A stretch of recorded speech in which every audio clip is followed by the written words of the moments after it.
Hi guys, welcome to my YouTube channel. Today I'm with one of the pioneers of the Atteridgeville Ward, Sister Cecilia, and we are just going to talk about her story and how she joined the church. She's one of the pioneers, as I've said, from the Atteridgeville Ward, so she's got a lot of history in her mind as well and heart, and so we are going to hopefully have a wonderful conversation. Sister Cecilia, welcome to our YouTube channel. Thank you very And much. maybe you can introduce yourself to our listeners and our viewers. My name is Cecilia Letageng. Uh, I lived in Atteridgeville. Now I'm in Brongorsspruit. Okay. I'm a member of the Church of Jesus Christ of Latter-day Saints. I joined the church in 1989 or 90, somewhere there. 1990. Yeah, 89 or 90. Okay. Yeah, So that's quite a long time. Yeah, it's quite a long So time. you know a lot of members, founding members like Date Mokokolo, Joel, and Thomas. Yes, I attended with Date Mokokolo Okay. and Brother Joel. So yeah, what we've been doing on our channel is we have been inviting pioneers like yourself, and we have been asking them about their journey and their experience. So perhaps maybe you could take us through your journey. How did you meet the church? Two missionaries came to my place, and before the missionaries came, my brother's brother, uncle who lives in Joburg, he was working in Cape Town. So he was working one of the members of the church. They gave him a Book of Mormon and a platter. Okay. And that platter, it was the hymns of faith. So when my uncle came back from Cape Town, December, you know, when families come, parents come, they bring presents. So when he brought presents, I didn't have anything. So he didn't want me to feel bad. He gave me the Book of Mormon and a platter. So when I listened to the platter, it was the hymns of faith. So I loved those hymns and I started reading the Book of Mormon. And when the missionaries came, I already read the Book of Mormon, even though I didn't understand some of the things, but I have already read the Book of Mormon. And then I joined the church, and then we were attending at Mboweni Primary School. So yeah, tell us about that time. How was it like? How was the church? Were the people receptive? And who were you with? Like people, some people that you would remember or recall. Like which families would you say were there during that early stages of the formation of the church? The founders, which is the Mokokolo family, they were there. The Mokokolo family, the Kulwani family, Razibedlele, and Trevor. What's Trevor's name? No. Trevor. Eh?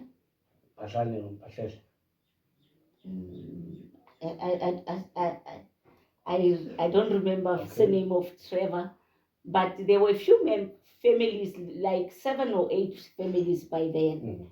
And then I joined the church with my children, and my children got baptized when they were 8. And how many do you have? I have 3 kids, a girl and 2 boys.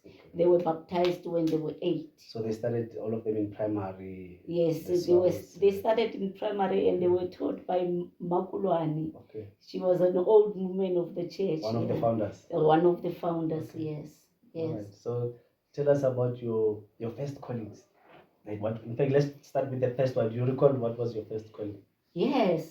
I remember I was 6 months old in the church. So I became the second counselor of the Relief Society. Okay. I didn't know what to do, but they taught me the duties of the second counselor of the seminar of the Relief Society. Okay. And I got a calling of seminary. Okay. So I was teaching T.S. Mukukulu, Penelope, I forgot Penelope's name, Trevor, and others. You were young by then, very young.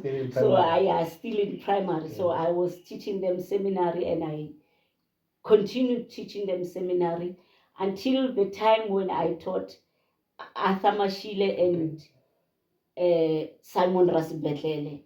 And after Apollo Mukukulu, the second one who followed Apollo Mukukulu to mission from Pretoria, it was Arthur Mashile, and Arthur Mashile was followed by Simon So Rasbetler. these two missionaries, they actually come from your hands. Yeah, I taught them Your teachings. seminary and institute. These are Both pioneers. of them, yes. So these were like the third missionary. Yeah. Simon was the third, Arthur was the second. Yes, yes. Okay. And then from Mboweni you moved to? From Mboweni we moved to the chapel. We dedicated the chapel. Where it is now in Mukhatleng. Yeah, okay. Kona Mukhatleng. Okay. Yes. So maybe tell us a bit about what made you want to join this church? What made you want to be part of this church? Like at that time it was small, I can imagine. Very small. But what is it that made you want to go back again, even though you could see that it was small? Well, let me tell you something. When they were in Mboweni, I was attending in Anglican church. Okay. So I was teaching Sunday school. They call it Sunday school in Anglican church, and in our church we call it primary. Okay. Right. I was teaching Sunday school, and we were using Mboweni school there. Whilst I was reading the Book of Mormon that my uncle gave me, I heard them teaching. There was this white lady called Letageng. Her name was Letageng. She was teaching Sunday school in the class at school. I was outside. She was teaching about prayer, the pattern of prayer. I got so interested, wanted to know more. So the very same week, the missionaries came at my back house. I called them. They said they are from the Church of Jesus Christ of Latter-day Saints. And the Book of Mormon, at the back, it's written Latter-day Church of Jesus Christ of Latter-day Saints. And I said, I have a familiar badge that goes with your badge. Can we talk? They came and they taught me, and I got very interested. You know, I was like, yeah, my uncle, this is a gift that my uncle gave me. I need to fulfill it. Yeah. And do you remember the missionaries that taught you, or maybe like the ones that baptized you? Do you remember the missionary that baptized you and confirmed you? Sure. You remember a certificate they're sitting at home? I don't remember. The only person the people that I remember is those that baptized my daughters. Okay. It was Bebesh and Busby. Bebesh and Busby. Yes. But, is she still in contact with them, or you don't know? Yeah, they sometimes, but not always. Yeah. Okay. Yeah. So I was calculating 89, 1990, you're probably 36 years this year as a member of the church. Yeah. And you're still here. Yes, I'm still here. I'm sure it might not have been an easy journey. It was a very difficult journey because I had to move from Atteridgeville and go to Bronco Springs. Yeah, we will talk about that in our next segment where she moves now. She's now a pioneer of two areas. So we'll focus on Bongo Spring in our next segment. But for this one, as I was saying, that it must have been a very difficult journey. 35 years as a member of the church. Yes. So yes. what would you say kept you here? Like what is it that made you stay in the boat for so long? Faith, my brother. Faith. Change. You know, when I grew up, I was not a talkative person. Okay. I was a very quiet person. But the church taught me how to talk. The church taught me morals.